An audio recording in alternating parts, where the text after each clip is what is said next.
بسم اللہ الرحمن الرحیم۔ تو فرعون کے لوگوں نے اس کو اٹھا لیا تاکہ وہ ان کا دشمن اور موجع رنج ہو۔ بے شک فرعون اور حامان اور ان کا لشکر چونک گیا، اور فرعون کی بیوی نے کہا کہ یہ میری اور تمہاری آنکھوں کی ٹھنڈک ہے، اس کو قتل نہ کرنا، شہید یا ہمیں فائدے پہنچائے، یا ہم اسے بیٹا بنا لیں۔ وہ انجام سے بے خبر تھے، اور موسیٰ کی ماں کا دل بے چین ہونے لگا۔ اگر ہم ان کے دل مضبوط نہ کر دیتے تو قریب تھا کہ وہ اس قصے کو ظاہر کر دیتے۔ غرض یہ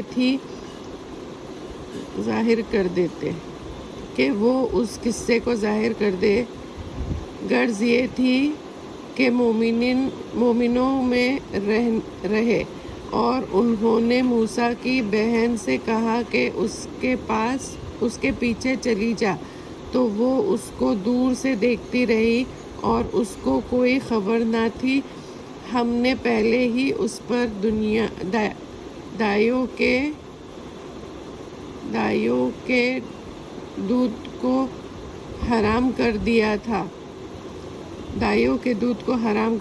تھا۔ تو موسیٰ کی بہن نے کہا کہ میں تم کو ایسے گھر والوں کو بیٹا دوں کہ تمہارے لیے اس بچے کو پالیں اور وہ اس کے خیر خواہی سے پرورش کرے۔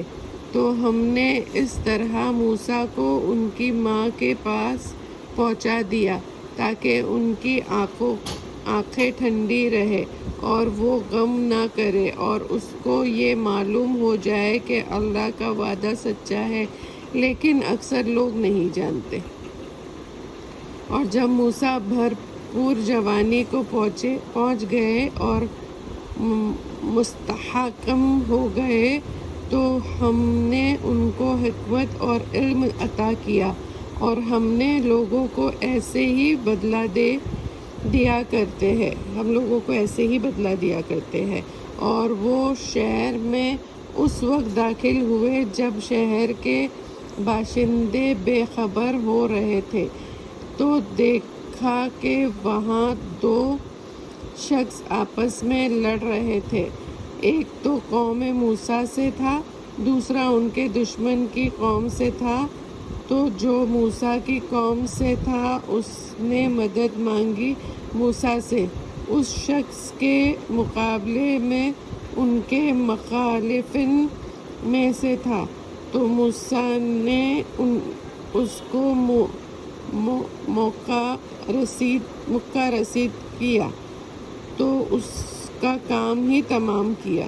موسیٰ نے کہا یہ کام تو شیطانی کام ہوا، بے شک وہ انسان کا کھلا دشمن اور بہکانے والا ہے۔ موسیٰ نے کہا اے میرے رب، میں نے اپنے اوپر ظلم کیا ہے، تو مجھے بخش دے۔ اللہ نے اس کو بخش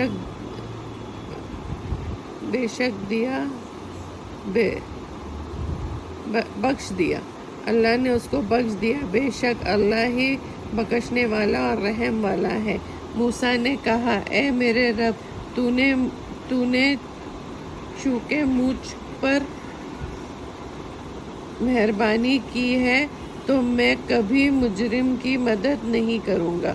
پھر موسیٰ نے خوف اور دہشت کی حالت میں شہر میں صبح کی، تو ناگہاں وہی شخص جس نے گزشتہ روز ان سے مدد طلب کی تھی پھر ان کو پکارا۔ موسیٰ نے اس سے کہا کہ تو سرکش ہے۔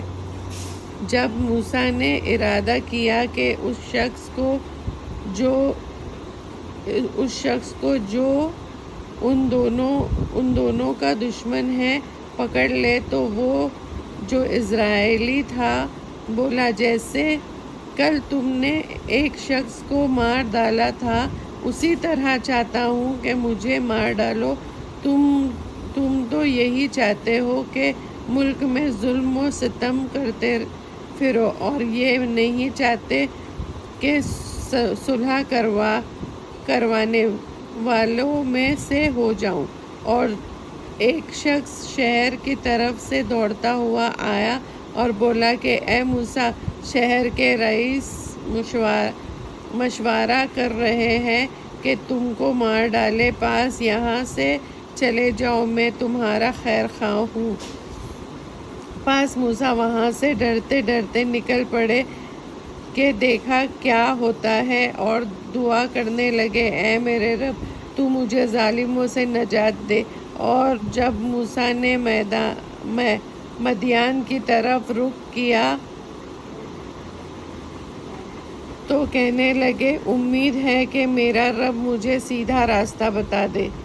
اور جب مدین کی پانی کے مقام پر پہنچے تو دیکھا کہ وہاں لوگ جمع ہیں اور چوپایوں کو پانی پلا رہے ہیں، اور ان کے ایک طرف دو عورتیں اپنی بکریوں کو روک کے کھڑی ہیں۔ موسیٰ نے ان سے کہا، تمہارا کیا کام ہے؟ وہ بولی، ہم اب پانی نہیں پلا سکتے جب تک یہ چرواہے اپنے جانوروں کو پانی پلا کر نہ لے جائے، اور ہمارے والد بہت بوڑھے ہیں۔ تو موسیٰ نے ان کے لیے بکریوں کو پانی پلا دیا، پھر سعی کی طرف چلے گئے اور کہنے لگے کہ پروردگار، میں اس کا محتاج ہوں کہ تو مجھ پر اپنی نعمت نازل فرما۔ تھوڑی دیر کے بعد اس میں سے ایک عورت شرماتی لجاتی ہوئی موسیٰ کے پاس آئی اور کہا، تم کو